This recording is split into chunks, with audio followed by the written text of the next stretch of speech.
In the agricultural heartlands of Nepal, there's a huge economic challenge that plays out after every single harvest. It's a quiet crisis, one of loss that happens somewhere between the field and the dinner table. And it represents one of the biggest, but also most solvable, business problems in the country's entire value chain.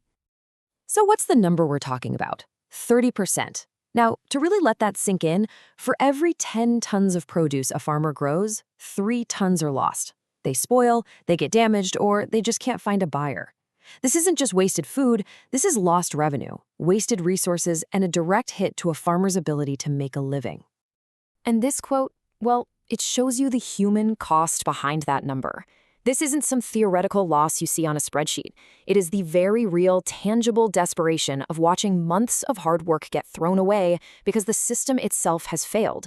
When the market is flooded and prices crash, there's literally nowhere for all that food to go. And this is the critical question. This is where we shift the entire narrative. What if, instead of seeing post-harvest loss as some unavoidable part of farming, we analyze it as a systemic market failure? A failure that, for the right people, actually presents a clear business opportunity, one that can be solved with smart, accessible, and local solutions. So where do we start? Well, it's not in a warehouse or on a delivery truck. We have to go right back to the beginning, back to the field. Because the single most effective way to de-risk the entire supply chain is to build a stronger foundation. And that foundation is the soil. The core idea here is really simple. Prevention is way better than trying to fix the damage later. A plant that's grown in nutrient-rich, living soil is just inherently tougher. Its fruits and vegetables last longer and can handle the journey to market much better. You can think of this less as an expense and more like the best possible insurance policy for your harvest. Now, a really powerful tool for this is a local innovation called Jolmol. It's a kind of bio-solution that farmers make themselves by fermenting things that are easy to find, like animal urine and manure. The real genius here is that it does two things at once. It feeds the plant's essential nutrients, and its smell acts as a natural pest repellent. And the financial impact of this is significant. By replacing expensive, often imported, chemical fertilizers and pesticides, Jolmol gives farmers immediate cost savings. This completely changes a farm's cost structure. It takes an unpredictable external expense and turns it into a controllable internal process. That's real money back in a farmer's pocket. And Jolmol is just one part of a bigger toolkit. You have methods like vermicomposting, which uses earthworms to create incredibly rich fertilizer, or planting green manures to naturally add nitrogen back into the soil. These are all low-cost, high-impact strategies. And what they do together is empower farmers to become more self-reliant, breaking their dependence on a very volatile chemical supply chain. Okay, so you've grown a resilient crop. The moment it's picked, a race against time begins. And the key to winning this race and gaining real power in the market is storage. It's all about learning how to control the clock. Preserving value starts from the very first touch. Just look at this comparison. The traditional doko basket, while iconic, is rough and its shape causes bruising and damage. A simple switch to stackable plastic crates with smooth walls is a fundamental upgrade. It protects the product and preserves its market value from the second it leaves the plant. Beyond just better handling, there are affordable technologies that can dramatically extend the shelf life of produce.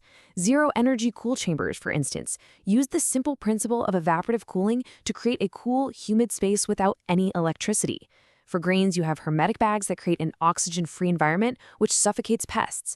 These aren't high-tech fantasies, they're practical, accessible tools that work. And this is the crucial business insight right here.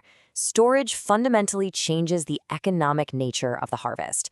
It transforms a rapidly spoiling, perishable good into a stable asset.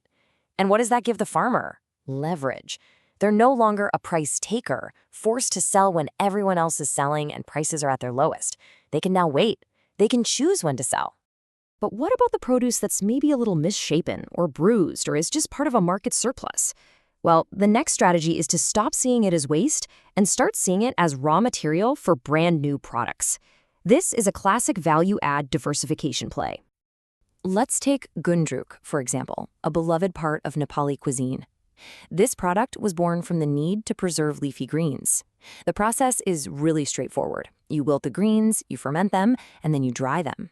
This transforms what would have been excess mustard greens into a shelf-stable product that has high market demand both in Nepal and abroad. And this diversification strategy works across the board. Surplus ginger can be dried to make sucho for export. Excess fruits can become jams and juices for city consumers. Every single new product line creates a separate stream of revenue, which helps insulate farmers from the crazy ups and downs of the fresh produce market. Now, these individual strategies are powerful, but to really solve the systemic problem, the market structure itself has to change. So, the final piece of this puzzle is about achieving scale and leverage through collective action. This chart tells the story of the current market perfectly. Just look at that huge gap between what the farmer gets and what the consumer finally pays. The farmer, who takes on all the risk of growing the crop, often gets less than half of the final value. The rest is captured by a long, complicated chain of intermediaries. The solution to this structural problem is the agricultural cooperative. You can think of it as a formal business structure that lets a bunch of individual small farmers act as one large entity. By pooling their harvest together, they can get the volume they need to bypass local middlemen and start negotiating directly with bigger buyers. And the data just proves how effective this is. Look at the comparison. Farmers in a co-op consistently get higher selling prices. They face lower marketing costs because they can share things like transport, and they get access to much better urban markets. Their collective volume gives them negotiating power that a single farmer could only dream of. So it really all comes together in these 4 integrated principles. It's a holistic business model. You start with healthy soil to produce a quality asset. Then you use storage to control when you sell that asset. You process any surplus to create new assets. And finally, you unite in cooperatives to get the absolute maximum value for all your assets in the market. You know, this entire system, from Jolmol to Gundruk to cooperatives, it's all built on a foundation of local and traditional knowledge, just updated with simple, accessible technology. It proves that the solution to the 30% problem isn't about importing expensive foreign systems. It's about unlocking the immense value that's already there. Which leaves us with a final thought.